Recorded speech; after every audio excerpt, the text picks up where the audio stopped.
This is Make It Plain. Make It Plain. MIP. With Masamela Matfumo. Mark Thompson. Make It Plain. Get woke. Ladies and gentlemen, a pleasure to have in studio with us with a brand new book just out. Just as a matter out, of Tuesday. fact. How to Start a Revolution. Young People and the Future of American Politics. Lauren Duca joins us here on Make It Plain, the podcast. How are you? I'm great. Thank you for having me. Good to see you. Congratulations on the book. Thank you. Congratulations on impeachment. Right. My favorite thing. Yes. I've been saying get ready for impeachment for almost 3 years now, and it's finally here. Finally. Can you believe it? No, but I am happy about it. It didn't seem like it was going to happen, did it? It did not. But he kind of did it to himself, which is not a surprise because he's not the brightest bulb. Right? And the lamp. there's something so tiring about that it's this thing is the thing when we have had children in cages and when we have had attacks on marginalized communities and this embrace of authoritarianism the whole time. It's like we had to get him on a technicality, but blessings for the technicality. Well, but actually, though, because there's even some debate about this, do you think Democrats should still include all of that in terms of drawing up articles? Some are saying, well, let's just focus on this technicality. But others say, no, let's lay out all the articles, including some of the ones you just mentioned. I think so.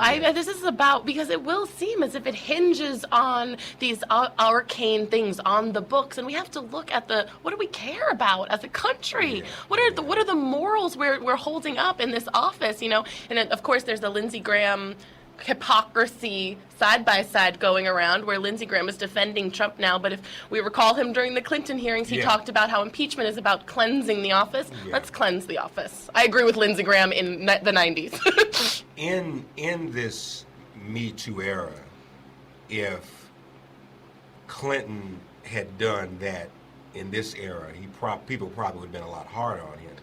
But still, relatively speaking, you look at that incident and being impeached for something like that versus someone who is literally endangering our national security and violating the Constitution. Right. And I'll even ask a couple of lawyers too, Lauren. If you can't impeach Trump, couldn't any president come along later who commits a crime and cite precedent? Well, you didn't impeach him. Yes. So you can't impeach me. Completely. and I hate to even entertain the idea of the possibility of comparison, but if we even go line to line on the Bill Clinton, Trump has him beat with alleged sexual assault. Yeah, that's right. Just right there on that line item. Deal with that alone. Yeah.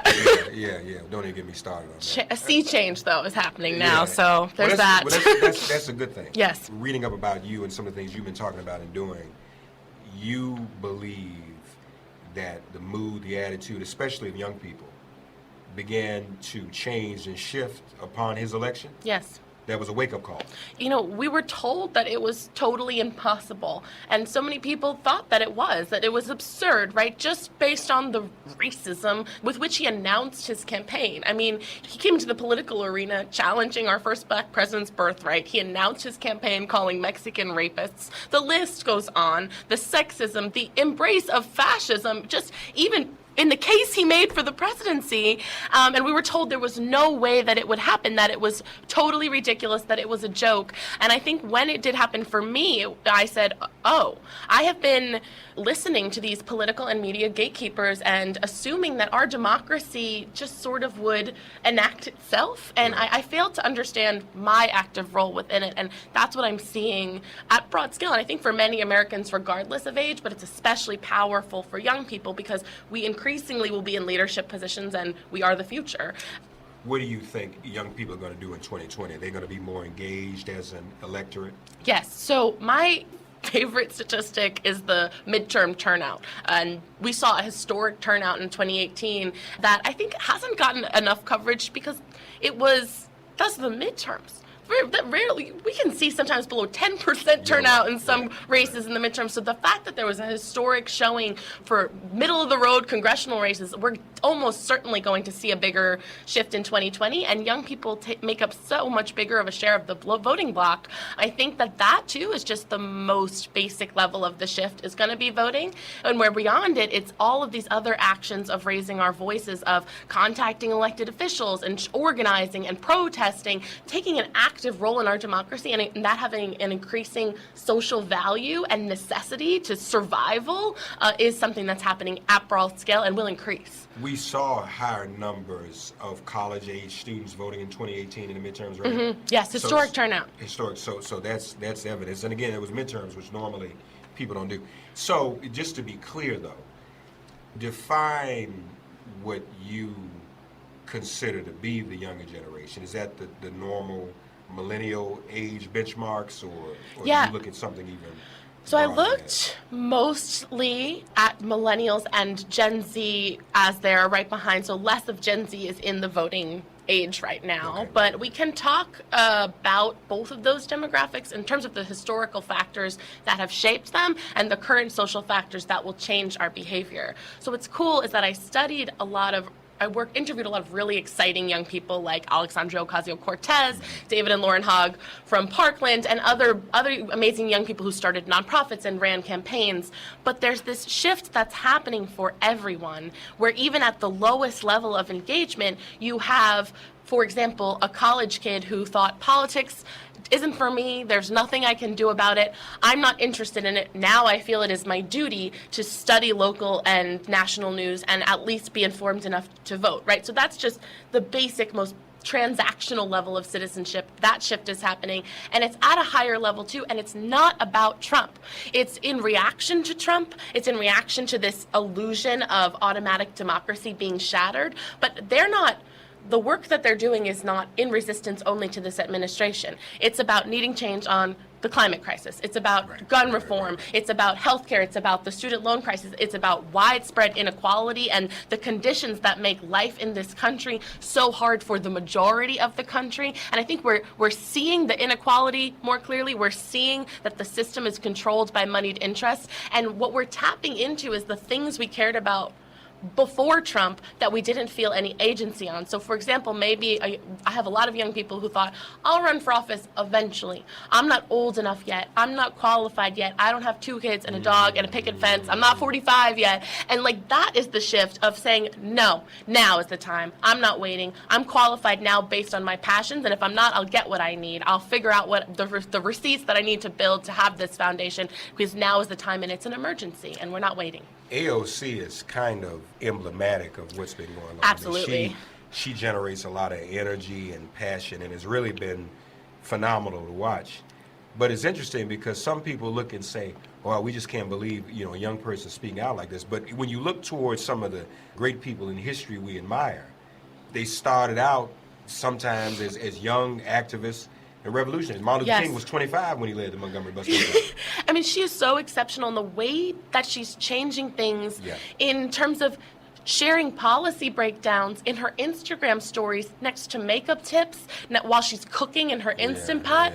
That she's trying to reach people where they're at and to be entertaining and to be engaging.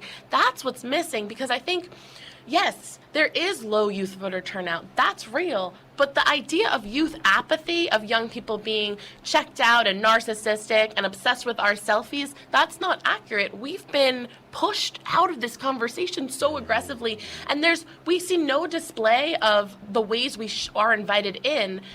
If you look at the way AOC is doing things, if major elected officials had cared about inviting young people in, they'd have been doing that stuff long before. And the reality is, the way our system currently works, politicians are incentivized to maintain the circumstances that got them elected in the first place. So they don't do any work to expand the electorate. They don't do any work to reach out to the constituents they're representing. They just want the votes that got them into office, and then they want to stay into office, and they consolidate power, and they don't reach out to anyone, never mind young people. But I think that the lack of reaching out to young people is probably the most obvious thing, because the crap we like, right, is so transparent. It's the kind of stuff you see on Instagram, on the subway ads. It's the bold fonts and the potted plants and you know, the things you see on sale next to the register at Urban Outfitters. If they wanted to market to us at just the most basic level of reaching out, we would be seeing that stuff, and it's missing. And so we're not apathetic. We haven't been invited, and now we're deciding we're not waiting for an invitation. Not been invited and pushed out. Who are the people that are doing that, though? The elected officials, the people who are in power. I think that is what's wild. Is I've heard, and Al Gore said this to me. He spoke at the Teen Vogue Summit, and he's now continuing to advocate for solutions on the climate crisis. Sure. He is now working to get more people involved in this issue, and he turns to the crowd and he says, you need to vote. And I asked him, you know, why don't you think politicians reach out to young people? And he said, well, if young people voted, then they would. And that's absurd. That's an absurd catch-22. It's a loop of disengagement. It is our elected officials' responsibility to be building the health of democracy, to be bringing people in, not responding to pressure only once it's exerted. We should be giving the tools to people to participate in their own governance and not boxing them out unless they bang down the doors. And that's really what's been happening for so long. And I hope now that we can, our elected officials should be held accountable to not just maintaining their strongholds on power, but expanding the health of our democracy. And I think you're right, too. Elected officials are incentivized to maintain their incumbency by keeping everything small. See, when you expand, that's more work, that's more expense, that's more money you have to spend.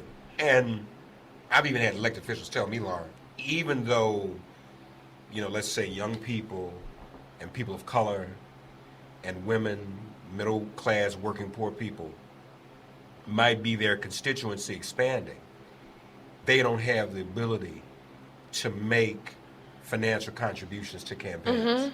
So for a lot of elected officials, the people who finance them to be able to run for office aren't even the very people that they serve.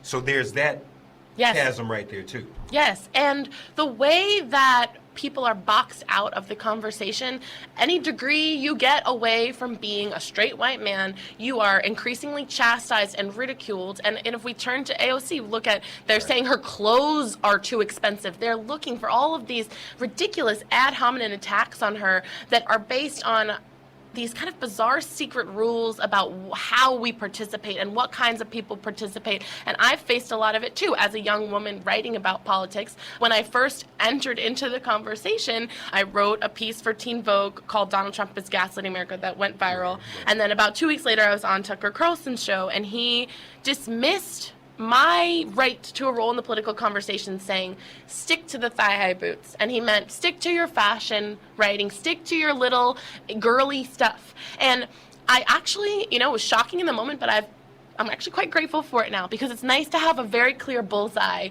and a really easy way to look at this nonsense. Because why would the stuff that young women like be disqualifying? What makes golf so special, you know? Like, who made this up? And like, well, it's totally absurd, right? And there's all this respectability and civility stuff too.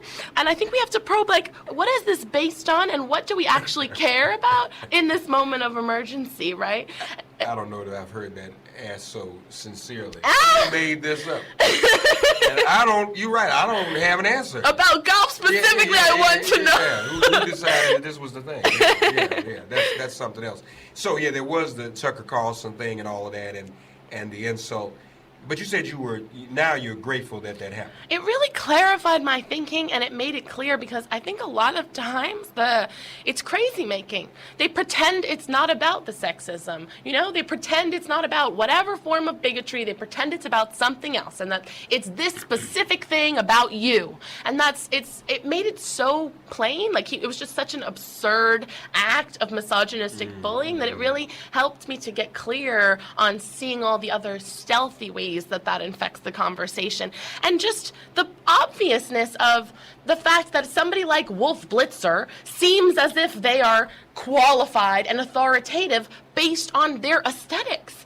You know, it's just completely ridiculous. And the ways that I'm made to seem silly and ridiculous, and the kind of scrutiny that I'm held to, is so often based on being a young woman, and that the anger at a young woman entering the conversation. And to me, it seems obvious. And that Tucker thing was just in flashing lights, and it's helped me to see it all a lot easier. Since you brought that up, I was actually going to ask you about it later, but I'll ask it now. Yeah. It's also sort of a double-edged sword in the sense that younger people communicate primarily on social media. Mm-hmm. But then at the same time, social media has been so weaponized against young people, not to mention young people like you trying to make a difference, trying to make some noise. I mean, you've taken your hits there as well and undergone your scrutiny. Mm-hmm. So it's sort of a double-edged sword, and the very medium that you can most communicate with young people on is also a medium used to disparage young up-and-coming people. Totally. So I have a complicated answer to it. And I guess what I would want to say first is that another part of my identity is my whiteness. And I have privilege associated with my whiteness. And I exist as a symbol in a lot of ways. And I'm responsible for the optics of it. And I want to use my privilege to make change. And I want to leverage my privilege. And I'm sure that there are times I've messed up. And I want to continue to evolve. And I'm frustrated that there's not more space for evolution. I'm frustrated that the conversation so often goes to criticism and to negativity for people who are basically trying to do good, who are not materially damaging society in the way of the men doing crimes in the White House, you know? Like, it just feels like, hey, everyone, if you feel the urge to do a takedown piece, let me tell you about Mitch McConnell. It's just sort of very frustrating. And so part of what I'm advocating for, I've seen a lot of the ugliness on social media in a lot of different ways, and, you know, just basic abject harassment, right, like death and rape threats, but then also the kind of toxic purity checking of the left, it's all in a spectrum. And I think that it's frustrating, and it's right now the conversation is infrequently productive, but it can be a democratizing force. And so part of what I'm advocating for is for people to operate with agency in the political conversation. And that means in terms of the action they take raising their voice, but actually literally how they conduct themselves online. Sure. And I think it starts with arming yourself with information, empowering yourself with information, getting your facts in order so that you're not operating from a place of fear. You have that foundation. You say, okay, I know my stuff. I read 2 to 3 articles on this. And if somebody was able to change my opinion on it, or I like someone else's thinking on it, I understand why. I can show you my work. And then I think beyond that, even if you hate what someone's doing, you think they are annoying as hell, if they are not doing harm to you or doing harm in a material way, your better use of your energy is to use it to build up the people you like, to use it to support the people whose work is good, because we all know how hard and scary it is to express ourselves. And I think that we're holding ourselves back with all this negativity. There's so much energy, and it can be used better if we're building each other up and we're moving the conversation forward. And I mean, look, what do I believe in? At the most basic level, I think we need public power and equality of public voice. That's what I'm fighting for. Am I going to mess up in fighting for it? Definitely. And I'm going to mess up again, and I've messed up in the past. But we all are there's no such thing as perfect activism. If we look at all of our heroes, you reflect on how young some of them were, all of them have skeletons in their closet. And we've all made mistakes. And the reality is we're not in a perfect world. We're fighting for the better world from the place of a white supremacist capitalist patriarchy. And we're all going to have to figure out how to use that landscape to elevate each other. And I'm hoping that people can speak from their heart and what they believe in, and stop glomming onto groupthink and what seems safe and what seems fun. And people are just so easily incentivized to pile on and to hate, or just to not think for themselves. And if you can step back, get your information, and say, what do I really believe in this? Whether it's about a presidential candidate or some idiot online, we could all be doing a little better and be critical thinkers and participate positively. And what you just described, too, you would also, I guess, say, having a more healthy dialogue and promoting positive things as opposed to piling on what is perceived to be negative that goes viral.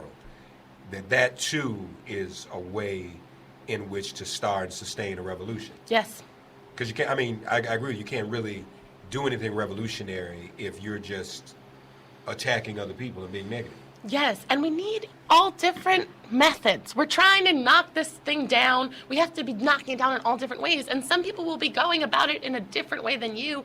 Let them get in there. We need a whole ecosystem of methods. And one thing I have in my book is I had two incredible activists, and one is Sarah McBride, the first trans person to address a national major party. So she's doing in-the-room kind of change. She's working with institutions and the establishment, and she is making moves that way. She's currently running for office. She was sitting across from an activist, Emma Sulkowicz, who had her nude body covered in asterisks at a museum to protest the lack of acknowledgement for allegations of sexual abuse by major artists. And they both had such respect for each other. And Sarah said, I'm in the room. I want people outside of the room. And I think we need to expand our thinking and have more faith in positive intentions among the people who believe in a progressive future, because we are under attack from a white nationalist terrorist organization masquerading as the Republican Party. Yeah. And that's where negative energy should be directed. And women, obviously, in this generation, ought to have and are going to have a bigger role, aren't they?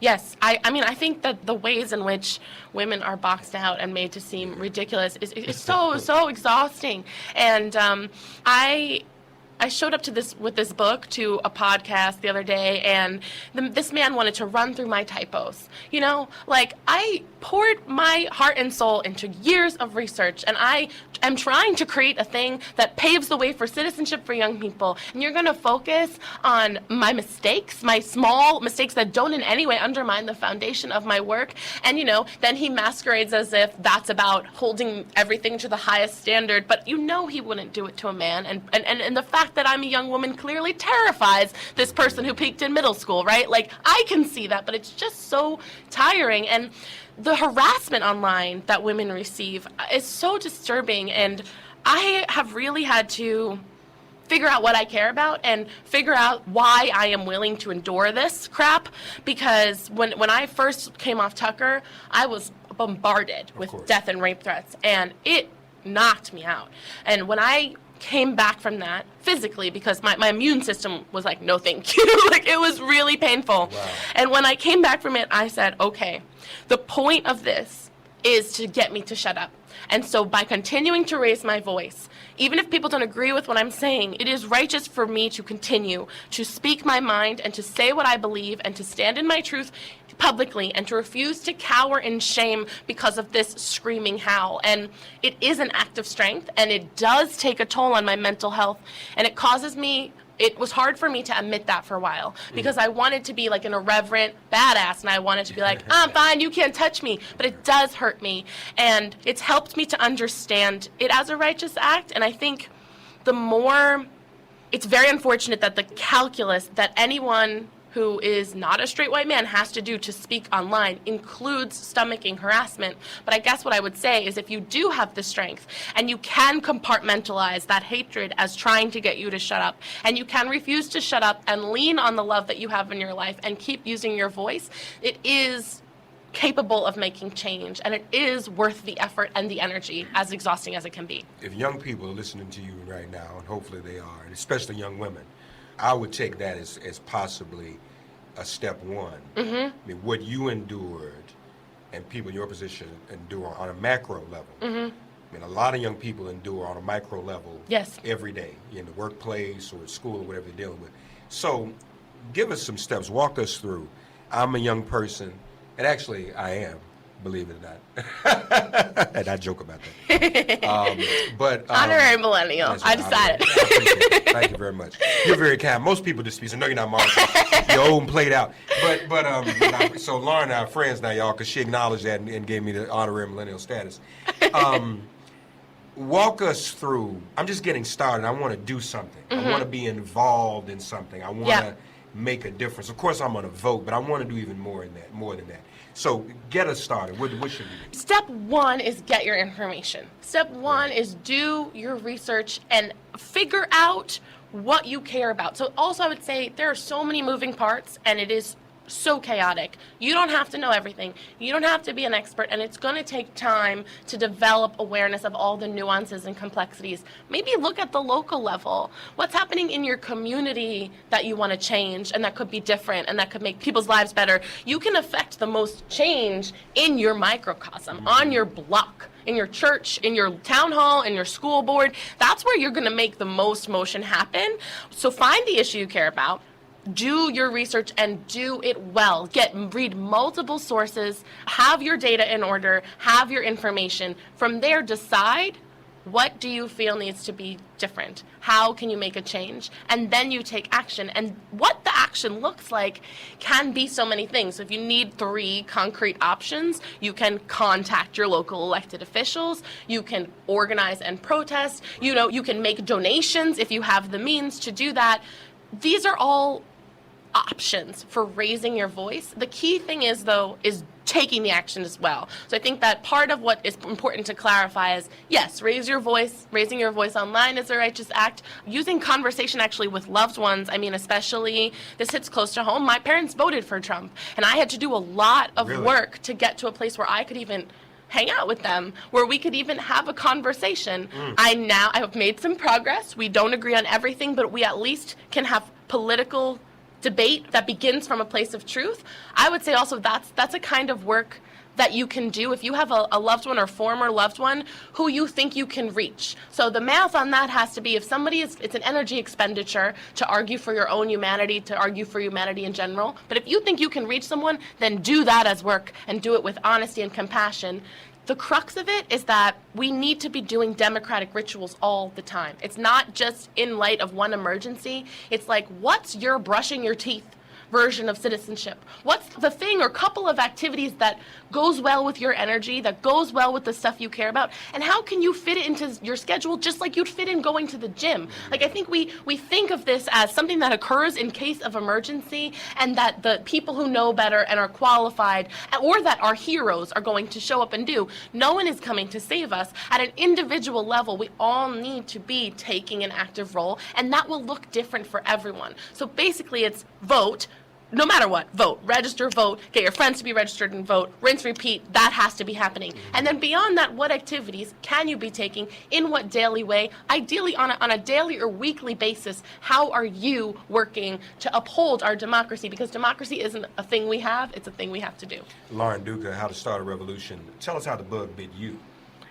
Made you the way you are, made you want to become an activist. Yeah, well, I had a very shocking November 9th, 2016. It's crazy because I thought I really cared before about social justice, especially about LGBTQ rights.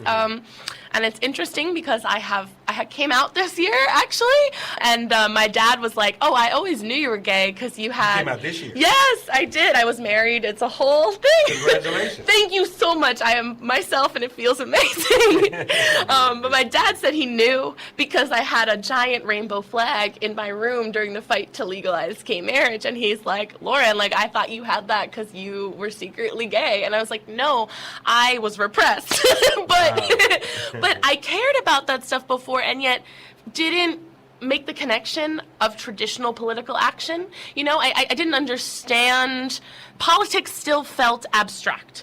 Democracy still felt abstract. It felt like this thing that my favorite way to describe is a magical self-cleaning litter box. Like, democracy's just gonna happen. And there's so many people I spoke to who had this awakening, and they're at a loss for words for how they understood things before, and so am I. And the reason is because political alienation is a void. It's a lack of knowing, and it's like trying to describe why peekaboo was fun once you know about object permanence, right? Like, it's just, it's a total shift in reality. And so I understood agency. I understood the need for me to play a role and for me to be doing something. And we're so frustrated, we're so cut off because our voices at the individual level don't have material impact because of the moneyed interests and the lobbyists, the revolving door in Washington, where money has more power than people's votes.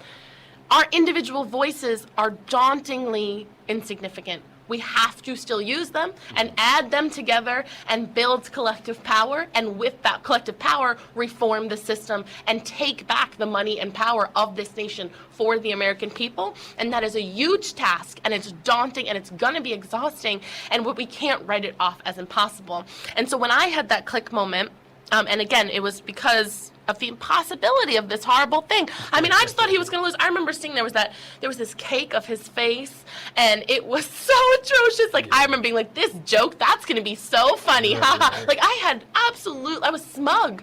It smacked me across the face, and I've completely changed everything about my life. And there's so many other young people who have, and I think it's only going to continue. And we have to do things differently, and we have to being a good person means participating in that duty to the collective. It means working together to defend our freedoms. And I don't think that there's any other way to exist that is ethically acceptable. We owe this to each other. You mentioned your parents a couple times, so I have to ask, first of all, coming out, your dad said he kind of knew, but your parents, were they supportive of it? They were. So you got married? I was married to a man, yes. Oh, you and were? I got divorced. Wow. And it was very amicable.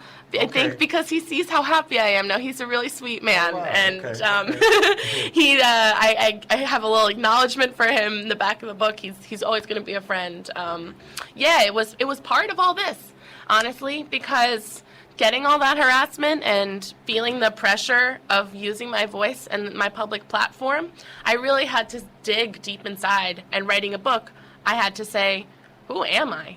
What do I care about? And I had to clear away all of this dirt and all of these old patterns and all of these old stories. And I've really found a solid sense of self that became critical, because when you're getting all of these attackers, it gets in unless you know exactly who you are, and you make agreements with that hatred unless you have a strong foundation to resist it from. And that still takes work. I mean, I have to work to actively train myself against just accepting that input. And now the way I deal with it is that I treat criticism as information that I can choose to accept or reject. And I don't accept criticism from anybody who I wouldn't go to for advice as kind of my guiding light, because I do want to evolve and change and get better. I'm 28. I hope for sure by the time I'm 48, I'm at 50 more levels up than this completely. So figuring out how to take it in a way that I can get better but not be damaged has been a real process, and I'm so glad that I ended up gay from it. That's an interesting way to put it. But so your parents, they're supportive? They are supportive, and they're proud of me and my work. There was a time when we were estranged, and Is that because they voted for Trump? Yes, I didn't know how to justify. I didn't know how to think of them as good people anymore. Yeah. They weren't never Trump supporters in the sense that I didn't even know that they were going to vote for him until they did. They are Republicans who voted for the Republican. I think now that we have had a lot of conversations about how voting selfishly based on a tax break is still complicit in the harm that is done.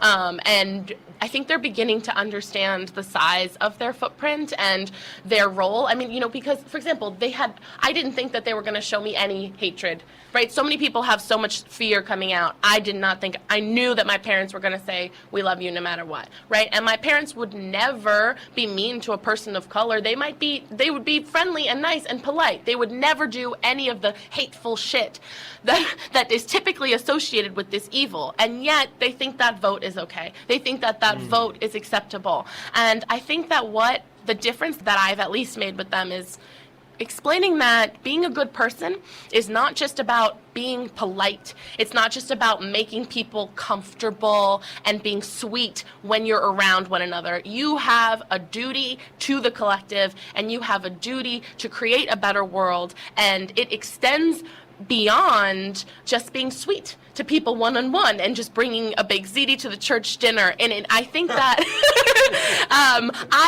that was a big click moment for me, because I have been frustrated with them for a long time, and having to explain it to them has helped me clarify my thinking on it, because so many people think this is not my fault. There's racism in this country, there's sexism in this country, but I'm nice and I'm kind. Well, if you're not using your position of privilege to unwind it by having the conversations, by fighting for the policy that makes a difference, by screaming and yelling when something ugly is happening that doesn't affect you, well, then you're participating in it, and silence is not neutral, and voting for Republicans sure as hell isn't. Yeah, Dr. King said we won't ever have to answer for the violence and vitriol of the children of darkness. We'll have to answer for the silence of the children of light.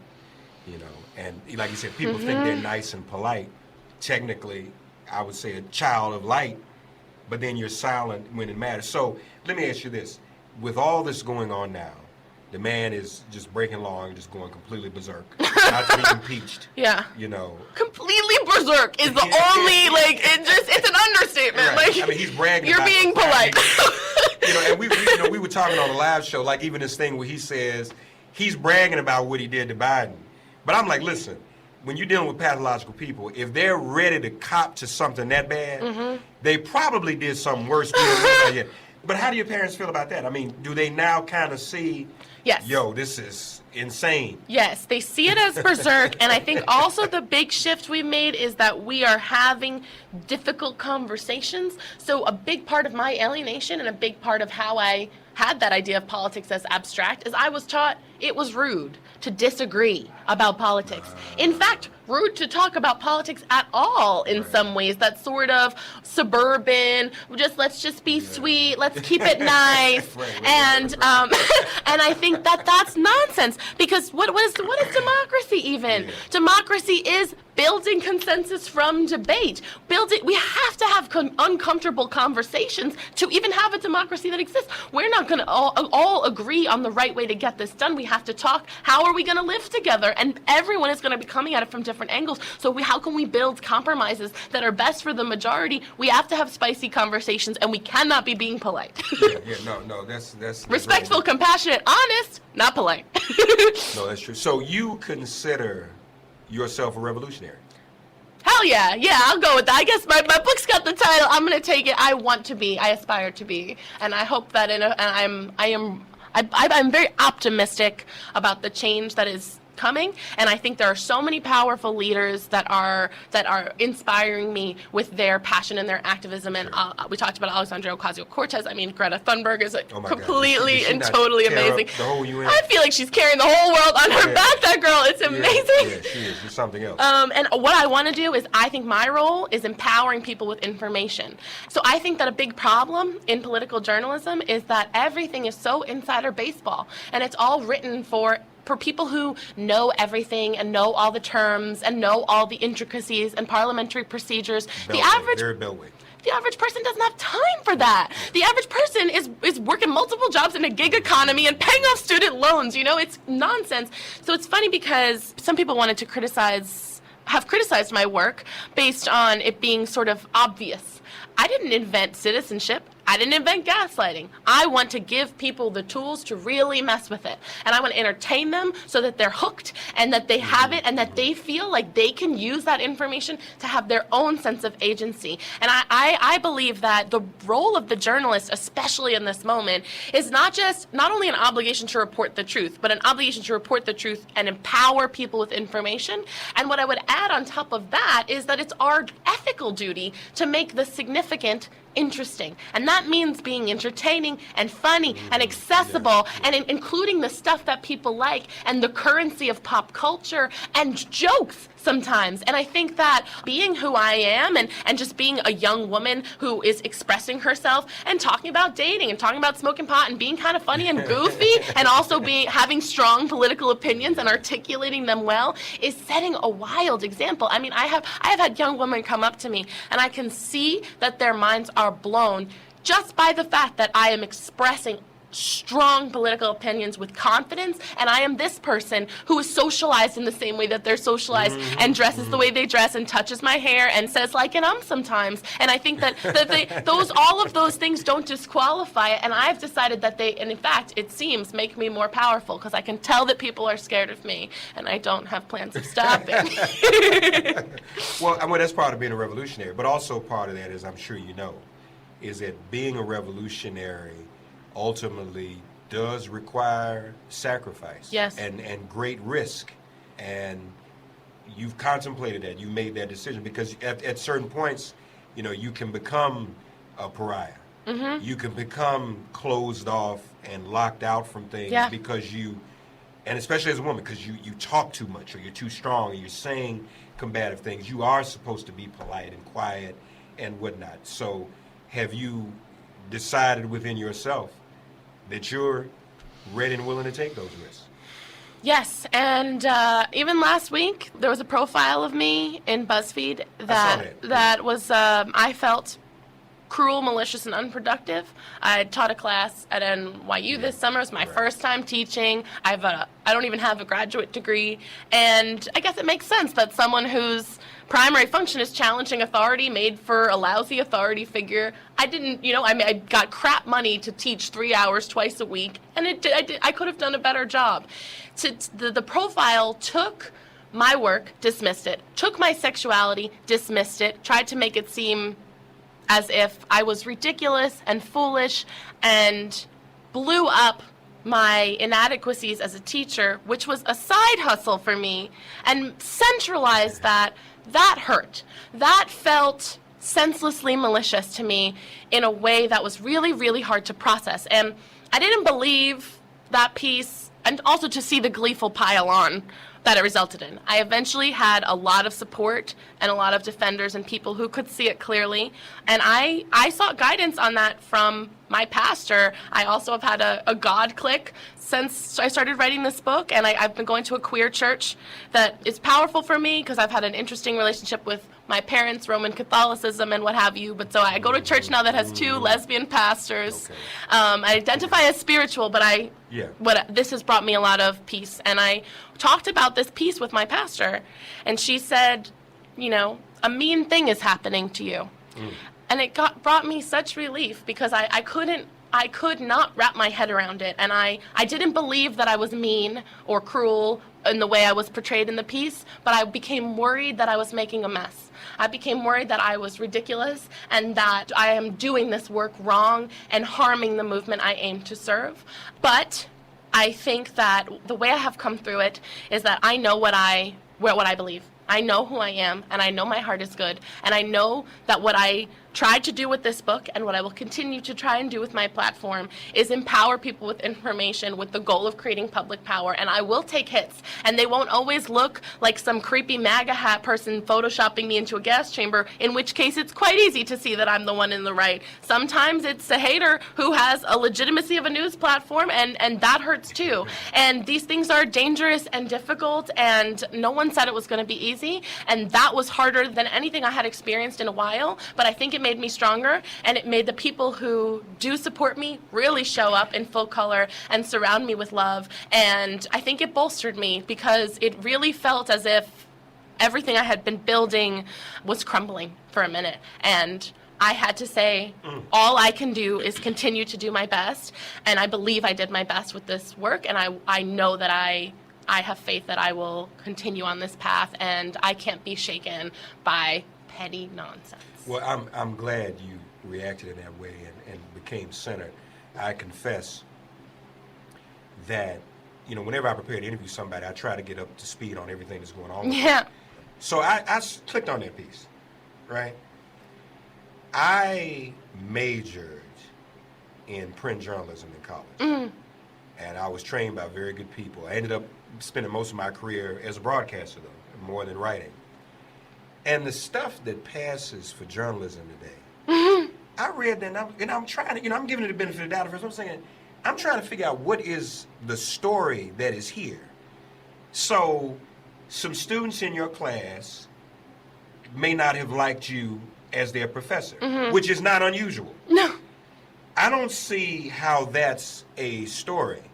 And I think if you go to most universities and we started doing stories on student evaluations, a whole lot of people would be in trouble, so to speak. And would that be headline-ish? I just really didn't get Absolutely. what that was. It was very peculiar to me. Very frustrating because the framing of the piece tried to make it seem as if I am in some way capitalizing on this movement, which, you know what? Yeah, I would like to be paid for my work, sure, but I'm not cashing in.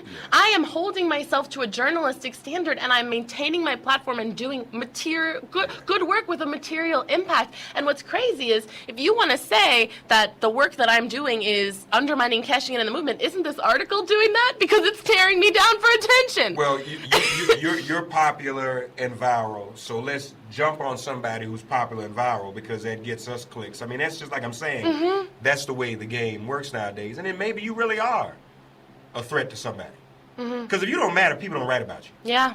You know, if you're not doing it, you got to book out How to Start a Revolution. Let me tell you something. I'm very, very close friends with, some of the leaders of the Women's March. And a lot of the attacks they've been in. I just had a hard time with them. I said, y'all understand. And I went through their histories and, kind of watching where they came from not moneyed or famous backgrounds. So y'all don't understand.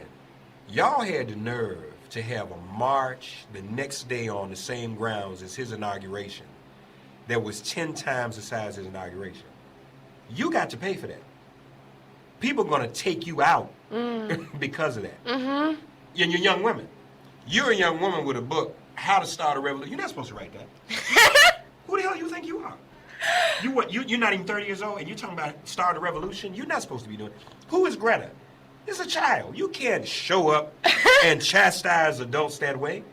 So people are going to look for things. Oh, some folks at NYU didn't like her class. Let's impeach her. Okay, what is that? So I think part of being a revolutionary, and I think one thing you have to even prepare your peers for, is that that's what goes with the territory. You are not supposed to be making all the... And when I said this to the women, they just got real quiet. I said, you all are going through a lot, but I want you to understand what you did. You're supposed to be out here hustling, making a little bit of money, maybe even waitressing somewhere, making no money, just whatever. Raising a child by yourself, one of them is. You are not supposed to be besting and overshadowing this white male in office who's trying to bring us back to the 50s when, I used to watch Leave It to Beaver, the rerun, and I thought that's how life was supposed to be. Now I look at it and know that June Cleaver was a victim of domestic violence in the sense that to be held to a standard where you got to wear the tightest belt around your waist when you first get out to bed in the morning, fully dressed, cook breakfast, fully makeup, hair and everything, that's oppressive. And look how far we've come. Y'all not supposed to be doing this. This is good to hear. This is bringing me a lot of sanity. I have to thank you. Yeah. But I'm also saying as serious as that, in doing it though, you put yourself in danger. Now they may not assassinate people like they used to, but there are ways that are found to attack and do the hate and do the social media stuff. Like even on the social media, I even had to learn myself. I'm responding to people that may not even be real people on social media. May not even, Right. And I'm on this thing with the Great Hack. I've been interviewing the people involved in that film. So, I think that that's why it's a question, part of going into the territory of truly being a revolutionary is knowing the risk involved. And if the operative word is struggle, that's what we call it. We're in the struggle. Struggle is never, by its very definition, there's nothing glamorous about it. There's nothing fun or always comfortable about it. You're going to take the hit. So I looked at that, and I really was, just even as a journalist, trying to figure out, what am I even going to ask you? See, you brought it up. I didn't ask you about that. What the hell am I going to ask her about? To me, it goes against my journalistic integrity to ask you about some folk Thank you. evaluating you teaching a class. I just don't see And I'm excited too. If your readers are interested, I wrote a piece for CNN, and I started it, and I said, you might have heard of me from my gaslighting piece. You might have heard from me from this BuzzFeed stuff, but I'd love to draw your attention to our democratic crisis. Yeah. And that was the intro. And I broke down, I think, some of the shift that's happening Being here. focused. If you're gonna give me this attention, then believe me, I'm gonna fight for my life, and I'm gonna use it to continue to fuck shit up. Lastly, intersectionality. Yeah. Now, I've always been an intersectional activist. I see women and people of color and immigrants and the working poor, white working poor, who, he is trying to divide from everyone else. So if he can, that's historically what they've done, create racism so that we won't all come together and realize that we're all the same and, we're all being duped. So I struggle a lot around that intersectionality. How do you feel about that? Do you seek intersectionality and coalition with people that, may not even, look like you? Yeah, I think it's critical. I mean, I can't know the experiences I don't have, and all of these voices are crucial, and I think part of the role I want to play is holding up other voices and bringing them into the conversation and using that as other pieces of what people are being empowered by, as being introduced to other leaders who are able to speak on different experiences. I think that it's there's this toxic idea when we say the word privilege, and that comes from intersectionality of, look, where do you fall in the intersectional profiles and how much privilege do you have? Privilege is not a bad thing, but it wasn't earned. And since you have it, it's your responsibility to be using it to give back and to expand the movement toward equality. And I take it seriously, and I know that at the same time it can become embattled and treated as ridiculous and silly as a young woman, I am not subject to things that I would be if I was a woman of color. And I have privilege that is a part of my whiteness, and I think that I absolutely intend to be using it to dismantle this entire mess. Do any of the presidential candidates appeal to you right now? I am in love with Elizabeth Warren. I mean, I don't know if I've ever believed in anybody that much. I mean, that the way that she is running her campaign and appealing to voters to give her power, making a case for people to trust in her ability to create the plans that will solve this thing. What I would say is, as much as I believe in her, if we voted Jesus into office in 2020, it wouldn't solve the situation. And what we really need, and what I think she can lead, is this shift in our behavior, where we are doing democracy as a ritual all the time, where we have a sustained shift in constant active citizenship. I think she works to encourage people power. I mean, when I toured the country trying to block Brett Kavanaugh's nomination, and she came on the road before we even met Christine Blasey Ford, and then when there were protesters in the halls of Congress at those hearings, she came and greeted them. She is interested in dissent. She is interested in public power and not trying to block herself off from it. So I think she makes for a great focal point for this shift, but the shift has to occur well beyond any given leader, because those leaders need to be held accountable to the public power, and the public power has to be constant, and it has so much growing that it needs to do. Yeah, I believe, and this is why I think you and your work are important, if white women decide Trump is finished, he's finished. I mean, I think we know what other demographic voters are going to do. But we know, unfortunately, it was that, small percentage of white women. Yes. And I think, honestly, when you're a victim, and I'm sure you would agree, when you're a victim of institutionalized ism and oppression, you internalize it sometimes. So, women can be hard on other women. When I don't like Hillary, it's just something about her. So they go vote for him. And now we're paying the price for it. But if women decide he's done, and you can have a woman president or whomever you choose. So I mean, I think it's important for women to feel empowered. They don't have to vote for him. They can vote for someone else. Yes. And not be so heavily scrutinized one of their own. I mean, and it's absolutely bonkers that he was protected in so many ways by Ivanka, and I think that that's part of the white woman vote is well she has such nice posture, and she would be very polite at a dinner party. She's polite as they come. Socially acceptable. Right, and then she casts this sheen over it, and I think it's emblematic of the whole problem. Where if we can be polite, if we're not the ones doing the atrocities, then we're not participating in them. And so hopefully that shift will continue to occur, and hopefully young people can reach their mothers and can reach their aunts who are fooled and shake them with the urgency of this moment. So what about Lauren Duca? Do you have any political aspirations? Would you run for office someday? Have you thought about that? No, I'm a writer. Really? Yes. You wouldn't consider it?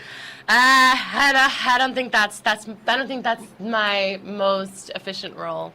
I like to be fucking shit up. All right, I heard that. I like, but no, really, and we need people to make those decisions. All of us shouldn't be running for stuff. Some of us should be effing it up. Yes, and I would say if you're interested, there's a organization that I interviewed people from in my book called Run for Something, and that they provide resources for young people running down ballot elections, if you're interested. And also what's cool about that conversation is just running for office, even if you lose, really can make a difference. I think, you might not win, but the fact that you launched a campaign and you talk to people, that's waking up a constituency, that's expanding an electorate, and that's an act of service, even if you don't get sworn into office. So I think we're going to see, and we already have seen, more and more young people running for office and making the change that way. But yeah, maybe not for me particularly, but that's the thing, right? Not everybody can march. Maybe they have some physical thing, or they've got crowd fear. Not everybody can run because everything that comes with that. You have to pick the thing that resonates with you. For me, it's using my journalism as an activist practice and empowering people with information. What is the thing that you are good at? What is the thing that you care about? Add them together and do your thing. That's you as well as fucking shit up. Yes. That's Lauren. That's the moral to the story, folks. How to Start a Revolution. Get the book and read it. An impressive young woman doing some great things. I'm sure we'll be hearing much, much more from her. We should do this again. This was awesome. Let's keep in touch. Yes. Lauren Duca, folks, on Make It Plain. Thank you for listening to Make It Plain and Get Woke. Remember to listen, like, and subscribe on Apple Podcasts, Spotify, and wherever you get your podcasts. Also, subscribe to Make It Plain and Get Woke daily. Check out makeitplain.com to subscribe. If all minds are clear, it has been made plain.